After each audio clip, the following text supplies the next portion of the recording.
தொடர்ந்து ஓய்வு தொடர்ந்து ஓய்வு பெற்ற நீதிபதி திரு ஹரி பரந்தாமன் நமது தொலைபேசி வாயிலாக இணைந்திருக்கிறார். அவரிடம் கேட்கலாம். ஐயா வணக்கம். வணக்கங்க. மத்திய அரசு உச்ச நீதிமன்றத்திட்ட ஒரு கோரிக்கை வைத்து அந்த கோரிக்கை ஏற்றுக்கொள்ளப்பட்டிருக்கிறது.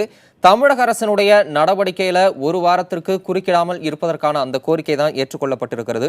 ஒருவேளை ஜல்லிக்கட்டுக்காக தமிழக அரசு அவசர சட்டம் கொண்டு வந்தால் ஒரு வாரத்திற்கு பின்னர் உச்ச நீதிமன்றம் அதனை ரத்து செய்வதற்குண்டான நடவடிக்கையை எடுத்தா ஜல்லிக்கட்டு நடைபெறுவதற்கான வாய்ப்புகள் இருக்கா இல்ல இல்லாமல் போகுமா? இது குறித்த உங்களுடைய விளக்கம்.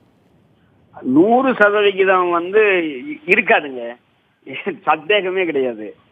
அதாவது இப்போ உச்ச நீதிமன்றத்தை ஒரு வாரம் என்ன கேட்டிருக்காங்கன்னு எனக்கு புரியல. ஒரு வாரத்தை அவங்க தீர்ப்பு சொல்றதை தள்ளி வைக்க சொல்லி இருக்கலாம். ஹலோ ஐயா தொடர்ந்து பேசுங்க. ஆமா, அதாவது உச்ச நீதிமன்றத்துல இப்ப ஒரு தீர்ப்பு ஒரு தீர்ப்பை ரிசர்வ் பண்ணிருக்காங்க, நிலுவையில் இருக்கு. அவங்க தீர்ப்பு சொல்ல வேண்டும். அந்த அந்த அந்த தீர்ப்பு நிலுவையா இருக்கிறத காரணம் சொல்லிதான் நேற்று பாரத பிரதமர் சொன்னாரு, நம்ம முதல்வருக்கு நான் சப்ஜுடைஸ், நான் எதுவும் பண்ண முடியாது அப்படின்ட்டாரு. அப்போ மாநில அரசுக்கு என்ன பண்ண முடியும்? மாநில அரசுக்கு அதிகாரம் கிடையாது. ஏற்கனவே திரு ஏ.கே. ராஜன் சொன்னதுதான் சரியானது. 2009 ஏற்கனவே அப்போது இருக்கக்கூடிய திமுக அரசு திரு கருணாநிதி அவர்கள் சட்டம் கொண்டு வந்தாரு. கேம் அப்படின்றது மாநில பட்டியல்ல இருக்கு, அதை கொண்டு வந்தாரு. அதை ரத்து பண்ணியாச்சு சுப்ரீம் கோர்ட். அப்ப மாநில அரசு எப்படி பண்ண முடியும்? மீண்டும் 2009 பண்ண சட்டத்தை 2014 ரத்து பண்ணதுக்கு அப்புறம் இப்போ அவசர சட்டமாக போட்டாலும் அதே தானே கதி அதற்கு. எனவே என்ன ஆகும்னா, நீங்க போடுற அவசர சட்டமாகட்டும், அது அசம்பிளியே கூட்டி கூட போன மாதிரி 2009 மாதிரியே பண்ணா உடனே உச்ச நீதிமன்றம் அதுக்கு தடை கொடுக்கும். இந்த முறை பீட்டாவோ அனிமல் வெல்ஃபேர் போர்டோ போக மாட்டார்கள், அவர்கள் வேற ஒரு ஆளை செட்டப் பண்ணி போட்டு தடை வாங்குவார்கள். திரு ஹரி பரந்தாமன், அப்ப ஜல்லிக்கட்டு நடத்துவதற்குண்டான சட்ட ரீதியான வாய்ப்புகள் வேற என்னென்னதான் இருக்கு? சட்ட ரீதியான வாய்ப்பு இருக்கிறது. அதை செய்ய வேண்டியது மத்திய அரசு. ஏன்னா மிருகவதை தடை சட்டம் மத்திய அரசு கொண்டு வந்த சட்டம், பாராளுமன்றம் கொண்டு வந்த சட்டம். அது அரசமைப்பு சட்டத்தில் இருக்கக்கூடிய அதிகார பகிர்வுல பொதுப்பட்டியல்ல இருக்கு. பொதுப்பட்டியல்ல இருக்கிற தொட்டு அவங்க தான் அவசர சட்டம் கொண்டு வர முடியும். மிருகவதை தடை சட்டத்து சம்பந்தமாக அவசர சட்டத்தை தமிழ்நாடு அரசு கொண்டு வர முடியாது. கேமிங் என்ற முறையில கொண்டு வரலாம், கேம் ஸ்போர்ட்ஸ் என்ற முறையில. அப்படிதான் தமிழக அரசு செய்த முயற்சி. ஏற்கனவே உச்ச நீதிமன்றம் முடியாது, இதை இந்த ஸ்போர்ட்ஸே இல்லீகல், இந்த மிருகவதை தடை சட்டத்துக்கு விரோதமானது, இது மிருகவதை, அதனால இதை நாங்க அனுமதிக்க முடியாது அப்படின்னு சொல்லி அந்த சட்டத்தை ரத்து பண்ணிட்டாங்க. எனவே மத்திய அரசு தான் செய்ய வேண்டும். மத்திய அரசு செய்ய தயாராக இல்லை. இந்திய தலைமை வழக்குரைஞர் ஒன்று தெரியாமல் சொல்ல வேண்டும் அல்லது தெரிந்தே போய் சொல்ல வேண்டும். எல்லா பத்திரிகையிலும் வந்திருக்கிறது மிக மிக ஒரு தவறான செய்தியை அவர் சொல்லி இருக்காரு. அவர் மத்திய அரசுக்கு சொல்லணும், நீங்கள் அவசர சட்டம் போடுங்க, நீட்டுக்கு போன வருஷம் போட்ட மாதிரி போடுங்க. நீட்டு வழக்கு கூட பெண்டிங்கா இருக்கு. நீட்டு வழக்கு பெண்டிங்கா இருக்கும் போது மத்திய அரசு போடும்போது இந்த வழக்கு பெண்டிங்கா இருக்கிறதுனால போடுறதுல, நிலுவையில் இருக்கிறதுனால போடுறதுக்கு என்ன தடை இருக்கிறது?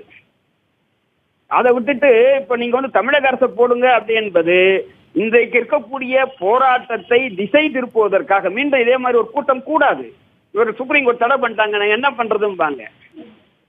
ஆமா, எனவே நேற்று சொன்னாரே பிரதமர் மோடி அவர்கள், மத்திய அரசுக்கு போட முடியாது என்றால் மாநில அரசு மட்டும் எப்படி போட முடியும் என்பதுதான் கேள்வி. மாநில அரசுக்கு ஒரு வழி இருக்கு.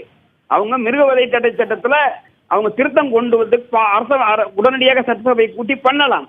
ஆனால் அது மத்திய அரசினுடைய ஒப்புதல் பெற வேண்டும். எவ்வளவு என்னைக்கு நடக்கும்? அது ஒப்புதல் தருவார்களா?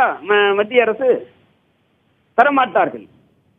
ஏன்னா அவசர சட்டம் கொண்டு வர விரும்பாதவர்கள் அதே காரணம் சொல்லுவாங்க. நாங்கள் ஒப்புதல் கொடுத்தால் உச்ச நீதிமன்றத்தின் கோபத்துக்கு ஆளாவும் பொய்யான காரணத்தை சொல்லுவார்கள்.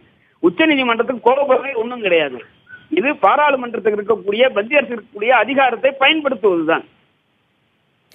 திரு ஹரி பரந்தாமன், அவசர சட்டம் மத்திய அரசு கொண்டு வந்தாலும் அதனை ரத்து செய்வதற்கான வாய்ப்புகள் உச்சநீதிமன்றத்தில் இருக்கிறதாகவும் குறிப்பிட்டீங்க. இதற்கு முன்பாக இதே மாதிரி மத்திய அரசு கொண்டு வந்தால் குறிப்பிடுவது அதை ரத்து பண்ணுவதற்கான வாய்ப்பு இல்லை. ஆனா மத்திய அமைச்சர்களும் பிரதமரும் முன்னணி நிர்வாகிகளும் இந்த மாதிரியான ஒரு கருத்தை தான் முன்வைக்கிறாங்க. அவசர சட்டம் கொண்டு வந்தா அதனை உச்சநீதிமன்றம் தள்ளுபடி செய்வதற்கான வாய்ப்புகள், ரத்து செய்வதற்கான வாய்ப்புகள் இருக்கு, அதனாலதான் நாங்க யோசிக்கிறோம் அப்படின்றாங்களே. சட்ட ரீதியாக இதுக்கு வேற வழி இல்லையா? அவங்க சொல்ற கருத்துல எந்த அளவுக்கு ஏத்துக்க? அவசர சட்டத்தை மத்திய அரசு கொண்டு வந்தால், இது வரைக்கும் மிருகவதை தடை சட்டத்துல யாருமே திருத்தம் கொண்டு வரல. இது வரைக்கும் இப்போ இது வரைக்கும் என்ன சொல்லுது, சுப்ரீம் கோர்ட் என்ன சொல்லுது, இது ஜல்லிக்கட்டு மிருகவதை அப்படி என்று சொல்லிருக்கு. எனவே அதை நீக்குவதற்கு செய்ய வேண்டிய காரணம் இது மிருகவதை இல்லை என்று திருத்தம் நீங்க கொண்டு வரணும். ஏன்னா அதே சட்டத்துல மிருகவதை இல்லைன்னு பலதை சொல்றாங்க. ஸ்லாட்டர் இருக்கு பாருங்க, ஒரு மிருகத்தை உண்பதற்காக கொன்றால் அது வதை கிடையாது. மிருகத்தை நீங்கள் லாடம் அடித்தால் வதை கிடையாது. மிருகத்துக்கு மூக்கணாங்கயிறு குத்தினால் அது கிடையாது. அதை பலி கொடுத்தால் இறைவனுக்கு அது கிடையாது. அப்படி என்று ஒரு நீண்ட பட்டியல் இருக்கு. அதான் கூட ஜல்லிக்கட்டை சேர்க்கணும். சேர்த்துட்டா சுப்ரீம் கோர்ட் என்ன சொல்லும், அதை அவசர சட்டத்தின் மூலமாக சேர்க்கலாம். இல்லது நீட்டு மாதிரி இதுக்கு ஒரு பண்ணலாம். நீட்டு வழக்கு பெண்டிங்கா தான் இருக்கு. மத்திய அரசு தான் இதை செய்யணும். அப்படியும் சுப்ரீம் கோர்ட் செய்தால் அரசமைப்பு சட்டத்திலேயே திருத்தி இதை செய்யலாம்.